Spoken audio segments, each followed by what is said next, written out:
तो फाइनली पुष्पा 2 ये फिल्म मैंने देख ली। इस फिल्म का फर्स्ट पार्ट बहुत ही ज्यादा जबरदस्त था और उस पार्ट के वजह से और अल्लू अर्जुन की वजह से इस फिल्म की हाइप भी बहुत ही अच्छी थी। तो उस वजह से मैं भी इस फिल्म को देखने के लिए बहुत ही ज्यादा एक्साइटेड था। इस फिल्म ने कल के डे पर यानी कि फर्स्ट डे पर 250 करोड़ का कलेक्शन कर लिया है और ऐसा कहा जा रहा है कि ये फिल्म फर्स्ट वीक में ही 1000 करोड़ का भी कलेक्शन कर लेगी। तो ये फिल्म ऑलरेडी ब्लॉकबस्टर हो चुकी है। फिल्म की बात करें तो फिल्म के अंदर स्टार्टिंग के 10 मिनट के अंदर ही अल्लू अर्जुन और फहद फाजिल की एंट्री हो जाती है। अल्लू अर्जुन की एंट्री बहुत ही ग्रैंड और इंटरनेशनल तरीके से की जाती है और लोग उनकी एंट्री को थिएटर में सेलिब्रेट भी बहुत ही जबरदस्त तरीके से करते हैं। दूसरी तरफ फहद फाजिल की एंट्री भी कॉमेडी ढंग से होती है और लोग उससे भी इंजॉय करते हैं। तो दोनों की हीरो और विलेन की एंट्री मुझे इस फिल्म के अंदर बहुत जबरदस्त लगी और बहुत ग्रैंड तरीके से उनकी एंट्री होते हुए हमें इस फिल्म के अंदर दिखेंगी। पूरी फिल्म 3 घंटा 20 मिनट की और इस फिल्म का बजट लगभग 600 से 700 करोड़ बताया जा रहा है। तो इस फिल्म के अंदर आपको बहुत बड़े बड़े एक्शन सीन्स देखने के लिए मिलेंगे, जिसमें से 4 एक्शन सीन्स मुझे सबसे ज्यादा अच्छे लगे। जिसमें से एक फिल्म की स्टार्टिंग में ही पुलिस स्टेशन के अंदर का एक सीन है और जिस तरीके से जिस स्वैग के साथ जिस डायलॉग बाजी के साथ उस सीन को दिखाया है वो मुझे बहुत ही जबरदस्त लगा था। सेकेंड सीन है जो इंटरवल के जस्ट पहले आता है और एक ही फ्रेम के अंदर हमें फहद फाजिल और अल्लू अर्जुन उस सीन के अंदर देखने के लिए मिलते हैं। बहुत ही कॉमेडी ढंग से और बहुत ही यूनिक ढंग से इस फिल्म का इंटरवल उस सीन के अंदर दिखाया है। थर्ड नंबर का सीन है जो फिल्म के एंडिंग में आता है, जिसके अंदर अल्लू अर्जुन के पैर और हाथ दोनों भी बंधे रहते हैं, फिर भी जिस तरीके से अल्लू अर्जुन उस सीन के अंदर लोगों को मारता है वो सच में देखने लायक है। फोर्थ नंबर का सीन है जो मुझे इस फिल्म का बेस्ट एक्शन सीन लगता है, वो जस्ट इंटरवल के बाद आता है। वो होता है जतरा वाला सीन। उस सीन के अंदर हमें अल्लू अर्जुन की बेस्ट एक्टिंग देखने के लिए मिलेगी, एक्शन देखने के लिए मिलेगा, रश्मिका मंदाना का बहुत बड़ा मोनोलॉग देखने के लिए मिलेगा और जो लुक उस सीन के अंदर हमें अल्लू अर्जुन का देखने के लिए मिलता है वो शायद ही इससे पहले हमने किसी फिल्म के अंदर देखा होगा। तो इस तरीके का उनका लुक भी हमें उस सीन के अंदर देखने के लिए मिलता है। तो बहुत सारी चीजें उस सीन के अंदर हमें देखने के लिए मिलती है और ऐसा कहा जा रहा है कि फिल्म मेकर्स ने उस सीन को बनाने के लिए 60 से भी ज्यादा करोड़ का खर्च किया है। तो वो सीन मुझे इस फिल्म का बहुत ही जबरदस्त सीन लगता है और बेस्ट सीन मुझे इस फिल्म का लगता है। वो सीन जब आता है तो सच में थिएटर के अंदर तालियां और सीटियां बजने लगती है। तो ये 4 एक्शन सीन मुझे इस फिल्म के बहुत ही जबरदस्त लगे। इसी के साथ इस फिल्म का जो इंटरवल था और जो क्लाइमेक्स था ये दोनों भी मुझे बहुत ही यूनिक और अलग लगे, क्योंकि इसका इंटरवल था वो बहुत ही कॉमेडी ढंग से उन्होंने दिखाया है और इस फिल्म का जो क्लाइमेक्स था वो बहुत ही इमोशनल और रुला देने वाला है। बाकी फिल्म में आकर क्लाइमेक्स में और इंटरवल में बहुत कुछ तोड़ फोड़ दिखाने की कोशिश करते हैं, लेकिन इस फिल्म के अंदर बहुत ही अलग ढंग से इस फिल्म का इंटरवल और क्लाइमेक्स दिखाया है जो आपको इमोशनल कर कर रुलाएगा भी और बहुत ज्यादा हंसाएगा भी। फिल्म की कहानी की बात करें तो फिल्म की कहानी बहुत ही ज्यादा सिंपल है, लेकिन साउथ की टिपिकल मास फिल्म जिस तरीके से होती है उस तरीके से इस फिल्म की कहानी नहीं है। जैसे कि हमने साउथ की बहुत सारी फिल्मों में देखा होगा कि एक हीरो रहता है और एक विलन और वो पूरी फिल्म के अंदर एक दूसरे से झगड़ते हुए हमें दिखते हैं, लेकिन इस फिल्म की कहानी सिंपल होने के बावजूद भी थोड़ी बहुत अलग फील हमें होती है।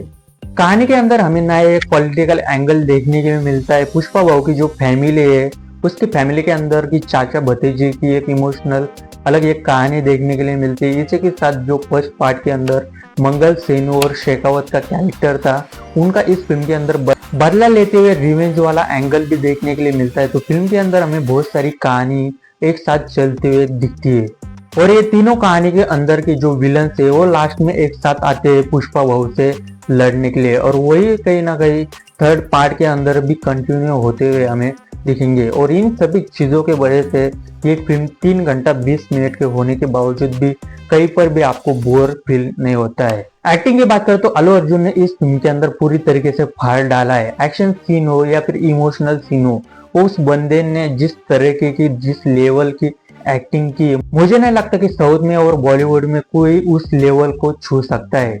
जतरा वाला जो सीन है वो जिस तरीके से उसको गेटअप दिया है और उसके बाद जिस तरीके की एक्टिंग उस बंदे ने उस फिल्म के उस सीन के अंदर की है बहुत ही जबरदस्त तरीके से उस सीन को उसने निभाया है। और जब भी फिल्म के अंदर कोई action scene, emotional scene, comedy वाला सीन आएगा तो उस सीन के अंदर अल्लू अर्जुन ने फाड़ डाला है। हर तरह का इमोशनल वो आपको फील करवाएगा। तो अल्लू अर्जुन की इस फिल्म के अंदर एक्टिंग मुझे बहुत ही जबरदस्त लगी। फिल्म के अंदर अल्लू अर्जुन और फहद फाजिल को बहुत ही बड़े बड़े और अच्छे डायलॉग दिए हैं। कहीं ना कहीं वो फर्स्ट पार्ट की तरह बहुत ही आइकॉनिक होने वाले, जैसे कि झुकेगा नहीं साला, और भी बहुत सारे जो डायलॉग थे वो कहीं ना कहीं अगले 2-4 साल तक लोगों के बीच बोलते हुए आपको देखने के लिए मिलेंगे। रश्मिका मंदाना का भी बहुत ही बड़ा कैरेक्टर हमें इस फिल्म के अंदर दिखने के लिए मिलता है। फर्स्ट पार्ट के अंदर कहीं ना कहीं उनको स्क्रीन टाइम थोड़ा सा कम दिया था, इसके वजह से लोगों ने बहुत ही बुराई की थी, लेकिन इस फिल्म के अंदर उनके कैरेक्टर को एक जस्टिस भी दिया है और बहुत ही बड़ा कैरेक्टर उनका देखने के लिए मिलता है। और पुष्पा हो के लिए बहुत ही स्पेशल भी, और उसके लिए वो कुछ भी करने के लिए तैयार रहता है। और जो जो चीजें वो फिल्म के अंदर रश्मिका मंदाना यानी कि पुष्पा बहू के बाइकों के लिए पुष्पा करता है, वो देखकर आप सच में शॉक हो जाओगे। सीएम पीएम सबको हिला डालता है बंदा। रश्मिका मंदाना की भी एक्टिंग फिल्म के अंदर जबरदस्त है, खास करके वो जो जतरा वाला सीन है उसके अंदर उनका एक बड़ा सा मोनोलॉग हमें सुनने के लिए मिलता है और वो मुझे सबसे ज्यादा अच्छा लगा। एक ही झटके में वो बहुत ही ज्यादा एग्रेसिव और एक ही झटके में वो बहुत ही ज्यादा साइलेंट हो जाती है उस सीन के अंदर। तो वो सीन मुझे सबसे ज्यादा अच्छा उनका इस फिल्म के अंदर लगा था। जतरा वाला बहुत बड़ा सीन है, उसके अंदर आपको बहुत सारी चीजें देखने के लिए मिलेंगी, तो उनका भी बहुत बड़ा कैरेक्टर हमें उस फिल्म के अंदर, उस सीन के अंदर देखने के लिए मिलता है। थर्ड नंबर का कैरेक्टर है फहद फाजिल का। बहुत ही कॉमेडी ढंग से फिल्म के अंदर उनको दिखाया है। अल्लू अर्जुन और रश्मिका मंदाना से भी ज्यादा अच्छी केमिस्ट्री मुझे अल्लू अर्जुन और फहद फाजिल की दिखी। जब भी दोनों स्क्रीन पर आते हैं तो फाड़ देते हैं। इंटरवल के जस्ट पहले एक बहुत ही बड़ा सीन हमें पार्टी के अंदर का देखने के लिए मिलता है, जो सीन बहुत ही कॉमेडी भरा और बहुत ही अच्छे से फिल्म के अंदर दिखाया है। सबसे बेस्ट इंटरवल सीन मुझे लगता है इस फिल्म के अंदर का, जो आज से पहले शायद ही हमने किसी फिल्म के अंदर इस तरह का इंटरवल सीन देखा होगा। तो एक ही फ्रेम के अंदर अल्लू अर्जुन और फहद फाजिल हमें उस सीन के अंदर देखने के लिए मिलते हैं, जो मुझे सबसे अच्छा इस फिल्म के अंदर जतरा वाले सीन के बाद लगा था। तो फहद फाजिल ने भी इस फिल्म के अंदर बहुत ही अच्छे से एक्टिंग की है और वो अपनी एक्टिंग से कहीं ना कहीं पूरे पूरे इंडिया के अंदर जाने जाते हैं। जिस तरह की उनकी पिछली आवेशम जैसी बहुत सारी फिल्में हमने देखी है, तो इस फिल्म के अंदर भी उन्होंने अपना कैरेक्टर बहुत ही अच्छे से निभाया है। और इन तीनों के अलावा सबसे ज्यादा स्क्रीन टाइम किसी को मिला होगा तो वो है रमेश राव और जगपति बाबू को। रमेश राव का कैरेक्टर मुझे सबसे ज्यादा फहद फाजिल के बाद पसंद आया है। बहुत बड़ी स्क्रीन टाइम भी उनको दी गई है, तो उनका कैरेक्टर भी मुझे अच्छा लगा। म्यूजिक की बात करें तो फिल्म के फर्स्ट हाफ के अंदर 2 सॉन्ग आएंगे और सेकंड हाफ के अंदर 2 सॉन्ग आएंगे। फर्स्ट हाफ के अंदर जो 2 सॉन्ग आते हैं उसे देखकर आप बहुत ही ज्यादा इंजॉय और सेलिब्रेट करोगे, और जो सेकंड हाफ के सॉन्ग है उनका कुछ ना कुछ मीनिंग निकलता है, कुछ ना कुछ वजह से वो सॉन्ग आते हैं। जो भी वजह से वो सॉन्ग आते हैं वो बहुत ही ज्यादा इंटरेस्टिंग है और कहीं ना कहीं कहानी से रिलेटेड है। तो चारों के चारों सॉन्ग मुझे फिल्म के अंदर ठीक ठाक और अच्छे लगे। अब बात करते हैं इस फिल्म से जुड़े हुए मेन कैरेक्टर की, इंसान की, वो है सुकुमार। जिस डेडिकेशन और जिस तरीके से इस फिल्म को उन्होंने बनाया है, मुझे नहीं लगता कि 1-2 साल तक इस तरह की फिल्म कोई बना पाएगा। बहुत ही छोटी छोटी चीजों को उन्होंने फिल्म के अंदर ध्यान रखा है, जैसे कि रश्मिका मंदाना का एक किचन के अंदर का सीन है। पहले के टाइम पर घरों के अंदर, किचन के अंदर जो जो चीजें यूज की जाती थी, जिस तरीके से यूज की जाती थी, उसी तरीके से फिल्म के अंदर जब भी किचन वाला सीन आता है तो वो सभी चीजें आपको उस किचन के अंदर यूज होती हुई दिखेंगी।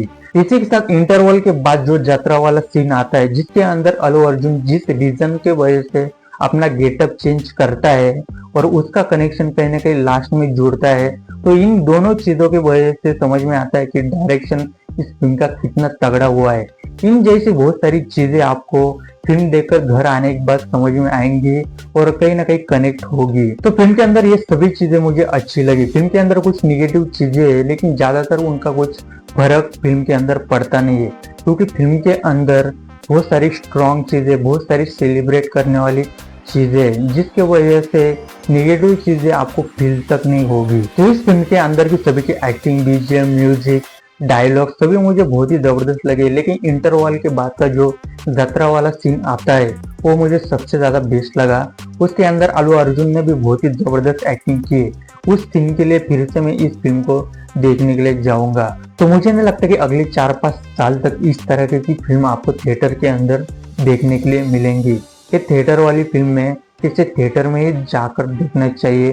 तो जरूर आप इसे थिएटर में जाकर देखिए, इंजॉय कीजिए और सेलिब्रेट कीजिए। ये फिल्म आपको बिल्कुल भी डिसअपॉइंट नहीं करेंगी। आपने ये फिल्म देखी तो आपको कैसी लगी आप मुझे कमेंट सेक्शन में बता सकते हो। वीडियो अच्छा लगा तो वीडियो को लाइक शेयर, चैनल को सब्सक्राइब कर लेना। चलिए मिलते हैं अगली वीडियो में अगले किसी नए टॉपिक कंसेप्ट के साथ। जय हिंद, वंदे मातरम।